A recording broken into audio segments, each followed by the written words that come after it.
What's going on, guys? Back in the garage again. Have a little bit of a random video for you guys today.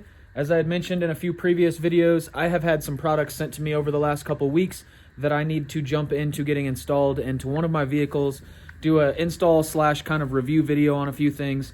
And the first thing that I want to start with is this ATOTO touchscreen head unit. I already have a touchscreen stereo set up in the 3rd gen at the moment, and these guys reached out to me and were nice enough to send me a stereo. So my plan for today is to pull the one out of the 3rd gen and basically set that aside. That will be going into the 1st gen 4runner.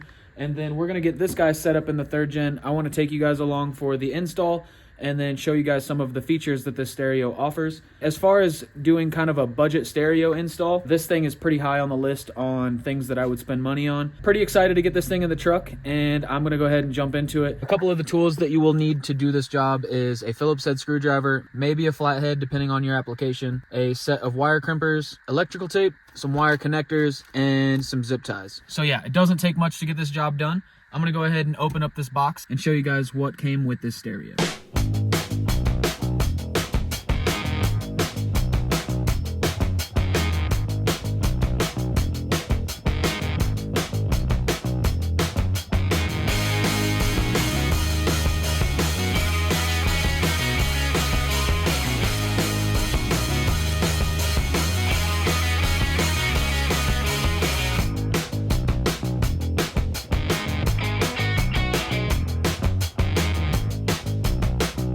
Now that I've showed you guys everything that comes with this stereo, I am going to start tearing into the dashboard. For my truck specifically, this install is fairly simple. I am installing it in a 1998 3rd gen 4runner. Obviously, you might not have the same vehicle, but installing the stereo in pretty much any car should be a fairly similar process. I'm gonna go ahead, set the camera up, and we will start tearing into the dashboard.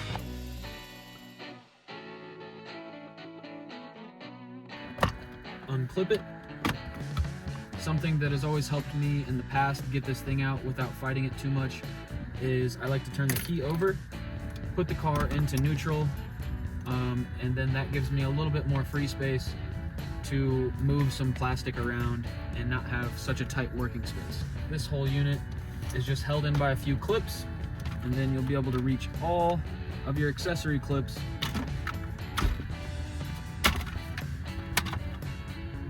just like that. And then don't forget to put your car back in park. I'm gonna tuck all this stuff up out of the way.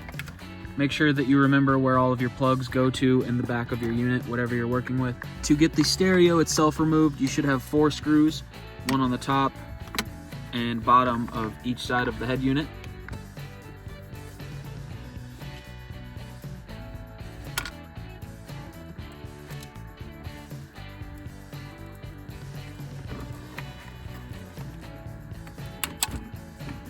Okay, so for this step of the process, it's fairly simple. It looks a little bit intimidating if you've never done this before. However, it's truly just matching up colors and then getting them connected with a proper wire connection. A lot of people look down on these wire connectors. They've given me no trouble in the past, so I'm gonna continue to use them. If I were to ask a wire expert, they would definitely not be using these butt connectors.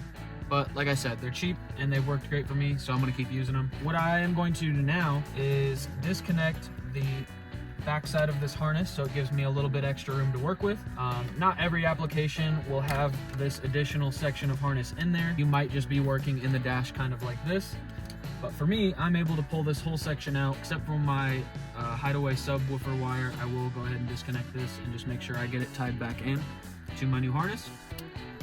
So now I'm going to disconnect all of these wire connections. I'm sure I'll have to get a new wiring harness to put my old head unit into the other 4runner.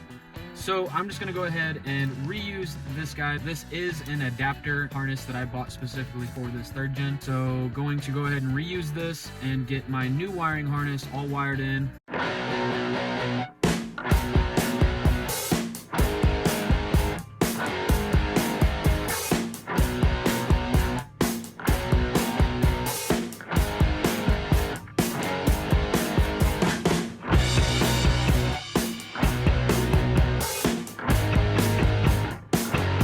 Now that I have my adapter harness all ready to go, what I'm going to do now is take my head unit harness and peel off all of these little pre-cut sections of wire here, and then basically match up colors, get my two harness connected, and then it will all be plug and play from there, and I'll be able to start throwing stuff back into the dashboard.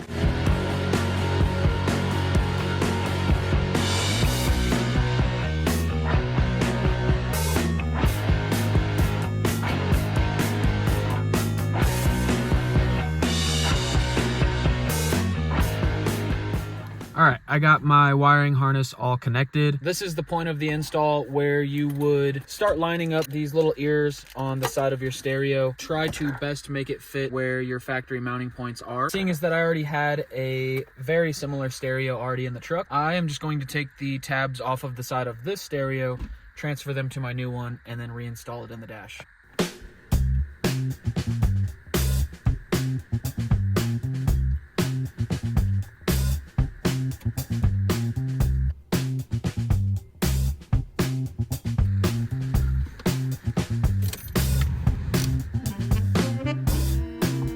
Once you get everything plugged in, it's always good to turn the key over, make sure that all of your connections are working properly, you have power. With that being said, I'm gonna go ahead and start throwing the dashboard all back together, and then we can start going over some of the features that this stereo has.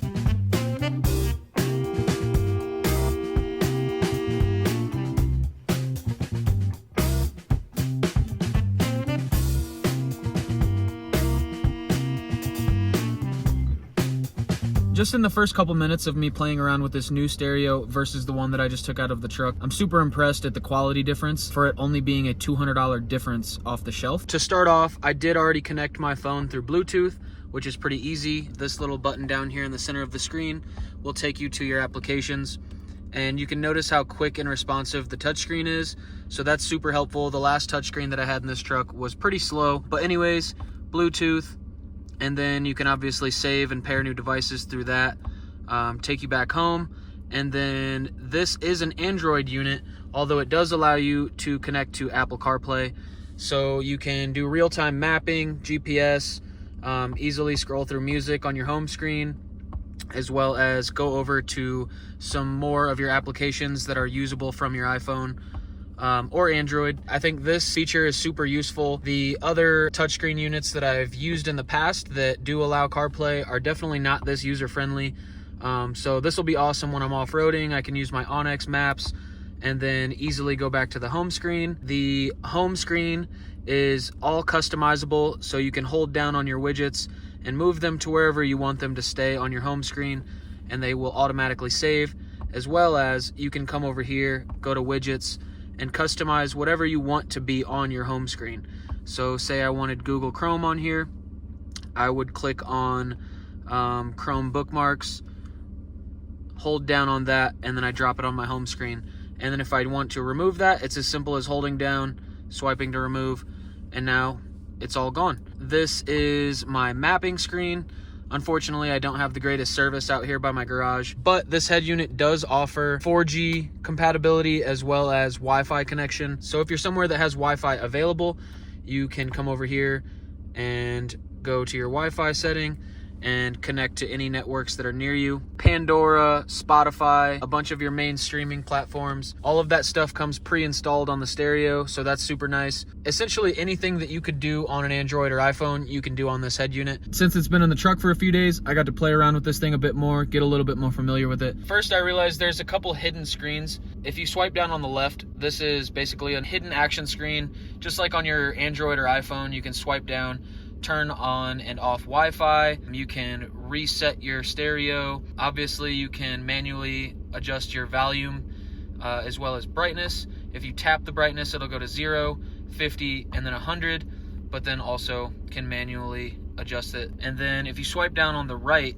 this is your notification screen. Nothing too exciting on there at the moment. If you swipe up, this will bring up all of your open applications, and then you can clear them just like you would on your phone. Another thing that I realized since having this in the truck, obviously you can connect this thing to Wi-Fi if you're close enough, but you're not always within range of Wi-Fi. So the cool part about this thing, the 4G capable side of things, is you're able to basically insert a SIM card, have 4G capability, and basically take the internet with you wherever you go, which is pretty cool. The head unit also has like an HDMI connection in the back of it, so you could hook up like a gaming system, which is pretty strange, but also pretty insane.